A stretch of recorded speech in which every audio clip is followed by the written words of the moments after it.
शुक्लांबरधरं विष्णुं शशिवर्णं चतुर्भुजं प्रसन्नवदनं ध्यायेत् सर्वविघ्नोपशान्तये। गुरुर्ब्रह्मा गुरुर्विष्णुः गुरुर्देवो महेश्वरः साक्षात् परब्रह्म तस्मै श्रीगुरवे नमः। व्यासाय विष्णुरूपाय व्यासरूपाय विष्णवे नमो वै ब्रह्मनिधये वासिष्ठाय नमो नमः। पूजन्तं राम रामेति मधुरं मधुराक्षरम् आरुह्य कविताशाखां वन्दे वाल्मीकिकोकिलम्। श्रुतिस्मृतिपुराणानाम् आलयं करुणालयं नमामि भगवत्पादशङ्करं लोकशङ्करम्। सदाशिवसमारम्भां शङ्कराचार्यमध्यमाम् अस्मदाचार्यपर्यन्तां वन्दे गुरुपरम्पराम्। वागर्धाविव सम्पृक्तौ वागर्धप्रतिपत्तये जगतः पितरौ वन्दे पार्वती परमेश्वरौ। सूक्तिं समग्रयितुः स्वयमेव लक्ष्मीः श्रीरङ्गराजमहिषी मधुरैकटाक्षैः वैदग्ध्यवर्णगुणगुम्भनगौरवैर्यां कण्डूलकर्णकुहराः कवयोधयन्ति। हैमोर्ध्वपुण्ड्रमजहन्मकुटं सुनासं मन्दस्मितं मकरकुण्डलचारुगण्डं बिम्बाधरं बहुलदीर्घकृपाकटाक्षं श्रीवेङ्कटेशमुखमात्मनिसन्निधत्ताम्। मनोजवं मरुततुल्यवेगं जितेन्द्रियं बुद्धिमतां वरिष्ठं वातात्मजं वरदयूथमुख्यं श्रीरामदूतं शिरसा नमामि। जयत्यतुबलो रामो लक्ष्मणश्च महाबलः राजानेति सुग्रीवो राघवेणाभिपालितः। दासोऽहं कौसलेन्द्रस्य रामस्याकृष्टकर्मणः हनुमान् शत्रुसैन्यानां निहन्ता मारुतात्मजः। रावणसहस्रं मे युद्धे प्रतिफलं भवेत् शिलाभिस्तु प्रहरतः पादपैश्च सहस्रशः। अर्दयित्वा प्रीं लङ्काम् अभिवज्य च मैथिलीं समृद्धार्थो गमिष्यामि विशतां सर्वरक्षसां। धर्मात्मा सत्यसन्धश्च रामो दशरथिर्यदि पौरुषे च प्रतिद्वन्द्वशरैरं देहिराविणिम् आपदामपहर्तारं दातारं सर्वसम्पदां लोकाभिरामं श्रीरामं भूयो भूयो नमाम्यहम्। शरज्योत्सना शुद्धां शशीतजटाजूटमकुटां परत्राणस्फटिकघटिका पुस्तककरां सकृन्नत्वा नत्वा कथविवसतां संविदधते क्षीरद्राक्षा मुधुरिमधुरीराः फणितयः। हरिः ओम्। కిష్కింధాకాండము 41వ సర్గం. అంగదుని నాయకత్వమున హనుమంతుడు మొదలగు వానర యోధులను దక్షిణ దిక్కునకు పంపుచు సుగ్రీవుడు వారికి ఆ దిశయందలి విశేషములను వివరించుట. తతః ప్రస్థాప్య సుగ్రీవః తన్మహాద్వానరం బలం దక్షిణాం ప్రేషయామాస వానరాన్ అభిలక్షితాన్.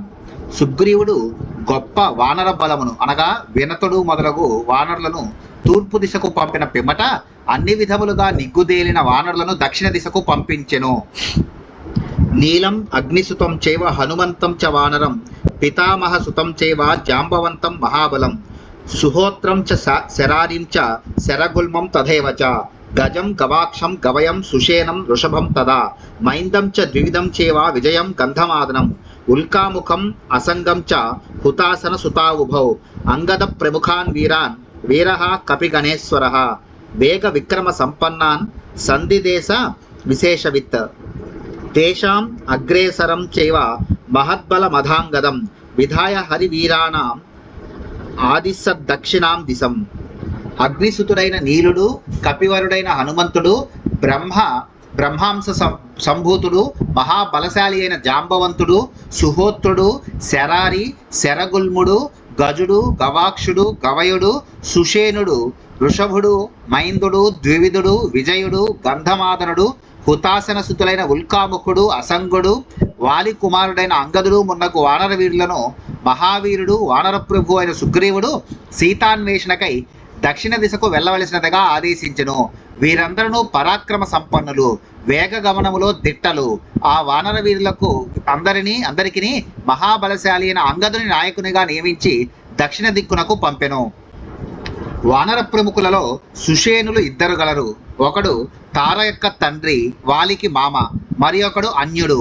ఇక్కడ పేర్కొనబడిన వాడు తార తండ్రి కాడు. ఏ కేచన సముద్దేశాః తస్యాం దిశి సుదుర్గమాః కపీస కపిముఖ్యానాం స తేషాం తానుదాహరత్.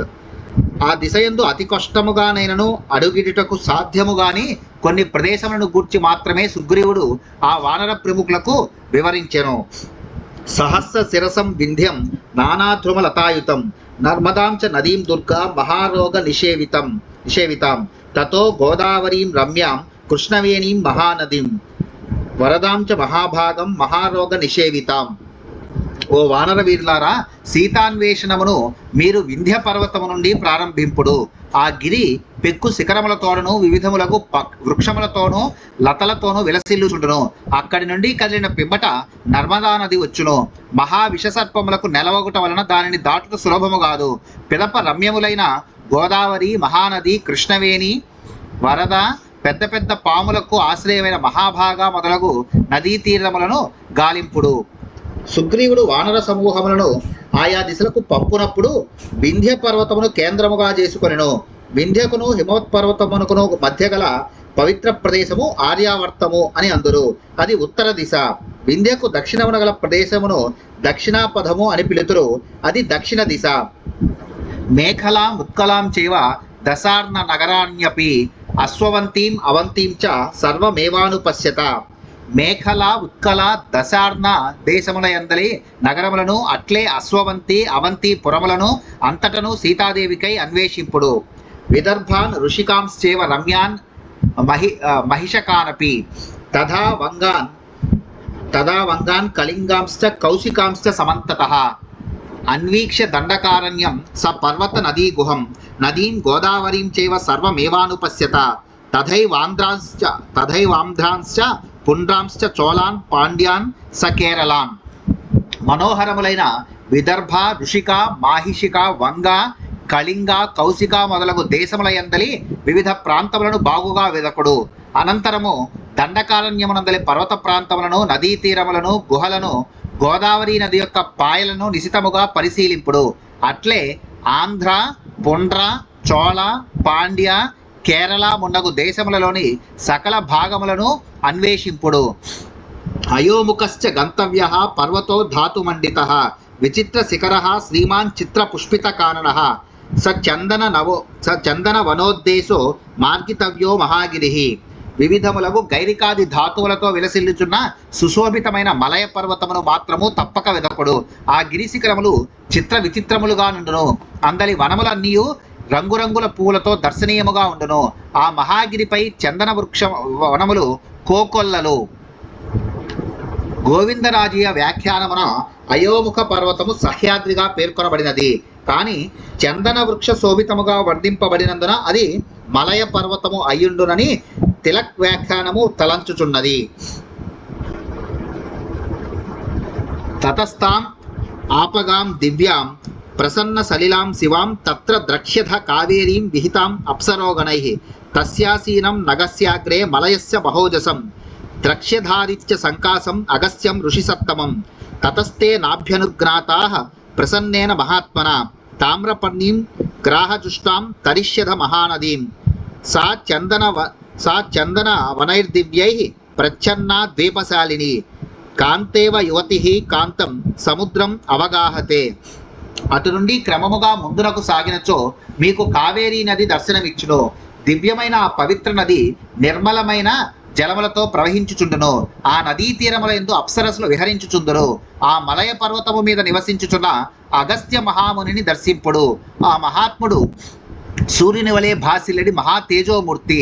ఆ మహాత్ముని ప్రసన్నుని చేసుకొని ఆయన అనుజ్ఞతో మహానది అయిన తామ్రపర్ణిని దాటుడు. ఆ నది మొసళ్లతో నిండియుండును సుమా. ఆ నది చిత్ర విచిత్రములైన ద్వీపములతో దట్టముగా వ్యాపించిన చందన వృక్షములతో శోభిల్లుచుండును. అట్టి తామ్రపర్ణి ఒక యువతి తన భర్తను చేరినట్లు సముద్రమును చేరును. పంచవటికి ఉత్తరమున గల అగస్త్యాశ్రమమును శ్రీరాముడు దర్శించినట్లు ఇదివరలో పేర్కొనబడినది. ఇప్పుడు అగస్త్యుడు మలయ పర్వతము మీద ఉన్నట్లు తెలుపబడినది. ఇట్లు పేర్కొనుటలో వైరుధ్యము ఏమీయూ లేదు. ఏలనన ఆదిశంకరాచార్యుల వారి మఠములు పలు చోట్ల ఉన్నట్లు అగస్త్యుని ఆశ్రమములు కూడా వేరువేరు చోట్ల ఉండి ఉండవచ్చును గదా. తతో హేమమయం దివ్యం ముక్తావని విభూషితం యుక్తం కవాటం పాండ్యానాం గత ద్రక్ష్యత వానరాహ. అనంతరము పాండ్యరాజుల నగరము వచ్చును. అది దివ్యమైన బంగారు కాంతులతో తేజరిల్లుచుండును. అది ఆ మహారాజుల స్థాయికి తగినట్లు ముత్యముల చేతను మణుల చేతను అలంకరింపబడి ఉండును. సీతాదేవికై ఆ ప్రదేశములను గాలింపుడు. తతః సముద్రం ఆసాద్య సంప్రధార్యార్థ నిశ్చయం అగస్త్యేనాంతరే తత్ర సాగరే వినివేశితః చిత్ర నానానగ శ్రీమాన్ మహేంద్రః పర్వతోత్తమః జాతరూపమయ శ్రీమాన్ అవగాఢో మహార్ణవం నానావిధైర్నగైః సర్వైః లతాభిశ్చోపశోభితం దేవర్షి యక్షప్రవరైః అప్సరోభిశ్చ సేవితం సిద్ధ చారణ సంఘైశ్చ ప్రకీర్ణం సుమనోహరం తముపైతి సహస్రాక్షః సదా పర్వసు. పాండ్యనగరమును దాటిన పిమ్మట మీరు సముద్ర తీరమునకు చేరుదురు. అచట సముద్ర లంఘన విషయమున మీ కార్యక్రమమును నిశ్చయించుకునడు. ఆ సముద్రమునందు అగస్త్యుడు పర్వతోత్తమైన మహేంద్రగిరిని నెలకొల్పెను. దానిపై విచిత్రములైన వృక్షములు పెక్కుగలవు. అవి పుష్పములతోనూ ఫలములతోనూ కలకలలాడుచుండును. ఆ మహాసముద్రమును చొచ్చుకొని ఉన్న మహేంద్రగిరి బంగారు కాంతులను విరజిమ్ముచుండును. అది వివిధములగు వృక్షములతోడను లతలతోడను శోభిల్లుచుండును. అక్కడ దేవర్షులు సంచరించుచుందురు. ప్రముఖులైన యక్షులు అప్సరసులు విహరించుచుందురు. సిద్ధులు చారణులు గుంపులుగా చేర్చుందురు. మిక్కిలి మనోహరమైన మహేంద్రగిరికి దేవేంద్రుడు ప్రతి పర్వదినమునందును సముద్ర స్నానాదులకై వచ్చుచుండును. ద్వీపస్తస్యాపరే పారే శతయోజనమాయతః అగమ్యో మానుషైర్దీప్తః తం మార్గధ్వం సమంతతః తత్ర సర్వాత్మనా సీతా మార్గితవ్యా విశేషతః సహి దేశస్థు వధ్యస్య రావణస్య దురాత్మనః రాక్షసాధిపతేర్వాసః సహస్రాక్ష సమద్యుతే. ఆ మహేంద్ర పర్వతమునకు 100 యోజనముల దూరమున ఒక మహాద్వీపము గలదు. అది దీపకాంతులతో విలసిల్లుచుండును. అందు ప్రవేశించుట మానవ మాతృలకు అసాధ్యము. ఆ ప్రదేశమునంతయును బాగుగా వెదకవలెను. అంతేకాదు ఆ సీతామాత కొరకు ఏకాగ్రతతో ప్రతి అంగుళము పట్టుబట్టి గాలింపవలెను. ఆ ప్రదేశం అంతయును రాక్షసరాజైన రావణుని ఆధీనములో నుండును. అతడు ఇంద్రుని వలె పరాక్రమశాలి. సీతాపహరణమునకు పాల్పడిన ఆ దుర్మార్గుడు వధార్హుడు. దక్షిణస్య సముద్రస్య మధ్యే తస్యతు రాక్షసి అంగారకేతి విఖ్యాఛాయాం ఆకృష్య భోజని. ఆ దక్షిణ సముద్రము మధ్యలో అంగారక అని ప్రసిద్ధికెక్కిన ఒక రాక్షసి కలదు. ఆ రాక్షసి సముద్రము మీద పయనించు వారి నీడలను ఆకర్షించి వారిని భక్షించుచుండును. ఏవం నిస్సంశయాన్ కృత్వా సంశయాన్ నష్ట సంశయాః మృగయధ్వం నరేంద్రస్య పత్నీం అమిత తేజసః. ఆ లంకాద్వీపమునందును సంశయాస్పదములైన అనగా సీతాదేవి ఇచ్చుట ఉండవచ్చునని భావించని స్థలములన్నింటినీ నిశితముగా గాలింపుడు. మీ సందేహములు అన్నీను తీరిన పిమ్మట అనగా సీతాదేవి అచట లేదని పూర్తిగా తేలిన పిమ్మట లంకాద్వీపమును దాటి ముందునకు సాగుడు. మిగుల తేజస్వి అయిన శ్రీరామప్రభు యొక్క పత్నియగు సీతామాత యొక్క జాడను కనుగొనుటకై దక్షిణ దిశగా వెళ్ళుడు. తమతిక్రమ్య లక్ష్మీవాన్ సముద్రే శతయోజనే గిరిః పుష్పితకో నామ సిద్ధచారణ సేవితః చంద్ర సూర్యాంశు శంకాసః సాగరాంబు సమావృతః భ్రాజతే విపులైః శృంగైః అంబరం విలిఖన్నివ తస్యైకం కాంచనం శృంగం సేవతేయం దివాకరః శ్వేతం రాజతమేకం చ సేవతేయం నిశాకరః నతం కృతఘ్నాః పశ్యంతి న నృశంసా నాస్తికాః ప్రణమ్య శిరసా శైలం తం విమార్గత వానరాః. లంకాద్వీపమును దాటి ఆ దక్షిణ దిశయందే ముందునకు వెళ్ళినచో 100 యోజనముల దూరమున ఆ సముద్రమునందు పుష్పితకము అని ఒక పర్వతము కనపట్టును. అది శోభాయమానముగా ఉండును. అందు సిద్ధులు చారణులు సంచరించుచుందురు. దాని చుట్టూను అగాధమైన సముద్రము ఆవరించి ఉన్నది. అది సూర్యచంద్రుల శోభలతో వెలుగొందుచుండును. ఆ గిరి యొక్క శిఖరములు మిక్కిలి ఎత్తైనవి, ఆకాశమును తాకుచున్నవా అన్నట్లు ఉండను. ఆ పుష్పితక పర్వతము యొక్క ఒక బంగారు శిఖరమును సూర్యుడు తన కిరణములతో ప్రకాశింపజేయుచుండును. ఒక వెండి శిఖరముపై చంద్రుడు తన వెన్నెల కాంతులను ప్రసరింపజేయుచుండును. ఆ పర్వతము కృతఘ్నులకును క్రూరులకును నాస్తికులకును కన్పట్టదు. ఓ వానరోత్తములారా, ముందుగా ఆ శైలమునకు ప్రణమిల్లి అనంతరము అచట అన్వేషింపుడు. తమతిక్రమ్య దుర్దర్శాః సూర్యవాన్నామ పర్వతః అధ్వనా దుర్విగాహేన యోజనాని 14. తిరుగులేని పరాక్రమశాలులైన ఓ వానరులారా, ఆ పుష్పితక పర్వతమును దాటిన పిమ్మట 14 యోజనముల దూరంలో సూర్యవంతము అని శైలము వచ్చును. దానికి వెళ్ళవలసిన మార్గము అతి క్లిష్టమైనది. తతస్తమప్యతిక్రమ్య వైద్యుతో నామ పర్వతః సర్వకామ ఫలైర్వృక్షైః సర్వకాల మనోహరైః తత్ర భుక్త్వా వరార్హాని మూలాని చ ఫలాని చ మధుని పీత్వా ముఖ్యాని పరం గచ్చద వానరాహ. ఆ సూర్యవంత గిరిని కూడా దాటిన పిమ్మట వైద్యుతము అను పర్వతము వచ్చును. అందలి వృక్షములు సర్వకాలముల యందును ఫల పుష్పములతో అలరారుచు మనోహరముగా ఉండును. అవి అందరి అభిరుచులను తీర్చగల వివిధ ఫలములను ఒసంగుచుండును. ఓ వానరోత్తములారా, అచట మిక్కిలి రుచికరములైన కందమూల ఫలములను ఆరగింపుడు, మేలైన మధులను సేవింపుడు, సావధానముగా సీతాదేవికై అన్వేషింపుడు. తత్ర నేత్ర మనఃకాంతః కుంజరో నామ పర్వతః అగస్త్య భవనం యత్ర నిర్మితం విశ్వకర్మణ తత్ర యోజన విస్తారం ఉచ్ఛితం దశయోజనం శరణం కాంచనం దివ్యం నానారత్న విభూషితం. అనంతరము మీరు కుంజరము అను పర్వతమును చేరుదురు.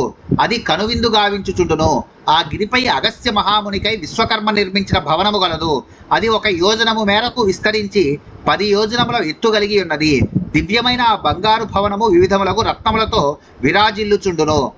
తత్రో భోగవతీ నామ సర్పాణం ఆలయః పురి విశాల కక్ష దుర్దర్శ సర్వతః పరిరక్షిత రక్షిత పన్నగైర్ఘోరైః తీక్ష్ణ దంష్ట్రైర్మహావిషైః సర్పరాజో మహాప్రాజ్ఞో యస్యాం వసతి వాసుకిః నిర్యాయ మార్గి గతవ్యా చ సా చ భోగవతీ పురి తత్ర చానంతరాదేశ ఏ కేచన సుసంవృతాః. కుంజర పర్వతము నుండి ముందునకు సాగినచో భోగవతి అను పురము కనబడును. అది సర్పములకు నిలయము.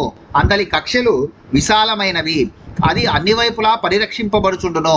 కావున అందు ప్రవేశించుట అసాధ్యము. తీక్ష్ణమైన కోరలు గల భయంకరమైన విషసర్పములచే ఆ భోగవతీపురము రక్షించబడుచుండును. అందు మహాప్రాజ్ఞుడు సర్పములకు రాజు అయిన వాసుకి నివసించుచుండును. భోగవతి నగరమును గాలించిన తరువాత దానికి చుట్టూను ఆ సమీపమునే గల ఇతర ప్రదేశములను అన్నింటినీ బాగుగా అన్వేషింపవలెను. తంచ దేశమతిక్రమ్య మహాన్ వృషభ సంస్థితః సర్వరత్నమయ శ్రీమాన్ వృషభో నామ పర్వతః గోశీర్షకం పద్మకం చ హరిశ్యామం చ చందనం దివ్యం ఉత్పద్యతే యత్ర తచ్చైవాగ్ని సమప్రభం నతు తచ్చందనం దృష్ట్వా స్పృష్టవ్యం చ కదాచన రోహితా నామ గంధర్వ ఘోరా రక్షంతి తద్వనం తత్ర గంధర్వ పతయః పంచసూర్య సమప్రభాః శైలూషో గ్రామణీః శిగ్రుః శుభ్రో బభ్రుస్తదైవ చ. భోగవతీపురమును దాటిన పిమ్మట వృషభాకృతిలో ఒక మహాశైలము వచ్చును. దాని పేరు వృషభ పర్వతము. అది వివిధ రత్నములతో విలసిల్లుచు సర్వసంపదలతో తులతూగుచుండును. ఆ గిరి గోరోచనము వలె పసుపు వన్నె తోడను తామరాకుల వలె ఆకుపచ్చ వర్ణము తోడను తమాలపత్రము వలె నీలవర్ణము తోడను ఒప్పిడి వివిధములకు చందనములకు ఉత్పత్తి స్థానము. ఆ చందన వృక్షములు అగ్ని వలె తేజరిల్లుచుండును. ఆ చందనవనమును ఘోర రూపములు గల రోహితులు అను గంధర్వులు సంరక్షించుచుందురు. కనుక ఆ చందన వృక్షములను చూచి ఆనందింపవలననే గాని వాటిని తాకరాదు. శైలూషుడు, గ్రామణి, శిగ్రువు, శుభ్రువు, బభ్రువు అను పేర్లు గల 5 గంధర్వ ప్రభువులు ఆ వృషభగిరిపై నివసించుచుందురు. వారు అందరూ సూర్యకాంతులతో విరాజిల్లుచుందురు. రవి సోమాగ్ని వపుషాం నివాసః పుణ్యకర్మణాం అంతే పృథివ్యా దుర్దర్శాః తత్ర స్వర్గజిత స్థితాః. ఆ వృషభగిరిని దాటిన పిమ్మట భూమి యొక్క సరిహద్దు కనపట్టును. అది సూర్య చంద్రాగ్నుల తేజస్సుతో వెలుగొందడి దేహములు గల పుణ్యపురుషులకు నివాస స్థానము. ఆ ప్రదేశమునందు మిగుల శక్తిశాలులు స్వర్గగమనమునకు అర్హులైన వారు మాత్రమే నివసించుచుందరు. తతః పరం నవ సేవ్యః పితృలోక సుదారుణః రాజధాని యమస్త్యైష కష్టేన తమసావృత. అనంతరము కనబడినది పితృలోకము. అది సర్వభయంకరమైన యమసదనము. అతడు చిమ్మ చీకట్లలో ఎవ్వరూ ప్రవేశింపజాలరు. కనుక మీరు అతడికి వెళ్ళరాదు. ఏతావదేవ యుష్మాభిః వీరా వానర పుంగవాః సఖ్యం విచేతుం గంతుం వా నాతో గతిమతాం గతిః. వీరులైన ఓ ప్రముఖులారా, నేను చెప్పిన రీతిగా భూమి సరిహద్దు వరకు గల ఈ ప్రదేశముల వరకు మాత్రమే మీరు వెళ్ళగలరు, వెదుకగలరు. ఆ పిమ్మట మీకు దారియే దొరకదు. సర్వమేతత్ సమాలోక్య యచ్చాన్యదపి దృశ్యతే గతిం విదిత్వా వైదేహ్యాః సన్నివర్తితుమర్హద. ఇంతవరకును తెలుపబడిన ప్రదేశములను అన్నింటినీ బాగుగా వెదికిన పిమ్మట ఇంకనూ అన్వేషింపదగిన ప్రదేశంలో ఏవైనానో మీ దృష్టికి వచ్చినచో వాటిని కూడా గాలించి సీతామాత ఆచూకీ తెలుసుకొని రాగలరు. యస్తు మాసాన్నివృత్తోగ్రే దృష్టా సీతేతి వక్ష్యతి మత్తుల్య విభవో భోగైః సుఖం స విహరిష్యతి తతః ప్రియతరో నాస్తి మమ ప్రాణాద్విశేషతః కృతాపరాధో బహుశో మమ బంధుర్భవిష్యతి. నేను విధించిన ఒక నెల గడువు లోపల అందరికంటేనూ ముందుగా వచ్చి నేను సీతాదేవిని దర్శించి తిని అని తెలిపిన వాడు నాతో సమానముగా భోగభాగ్యములను అనుభవించుటకును సుఖముగా జీవించుటకును అర్హుడగును. నాకు అతనిని మించిన ప్రేమాస్పదుడు మరి ఒకడు ఉండడు. అతడు నాకు ప్రాణతుల్యుడు. ఎన్ని దోషములు ఉన్ననూ అతడు నాకు ఆత్మబంధువే. అమిత బల పరాక్రమా భవంతో విపుల గుణేషు కులేషు చ ప్రసూతాః మనుజపతి సుతాం యథా లభధ్వం తదధిగుణం పురుషార్థమారభధ్వం. మిత్రులారా, మీరు సాటిలేని బల పరాక్రమములు గలవారు. ఉన్నత గుణములకు నెలవైన సద్వంశములలో జన్మించిన వారు. ఏ విధముగానైనను మీరు జనక మహారాజు సుత అయిన సీతాదేవి జాడను తెలుసుకొని రండు. అందులకు తగిన ప్రయత్నములను ఈ క్షణము నుండియే ప్రారంభింపుడు. ఇత్యార్షే శ్రీమద్ రామాయణే వాల్మీకియే ఆదికావ్యే కిష్కింధాకాండే 140 సర్గః. వాల్మీకి మహర్షి విరచితమై ఆదికావ్యమైన శ్రీమద్ రామాయణం నందలి కిష్కింధాకాండమునందు ఇది 41వ సర్గము.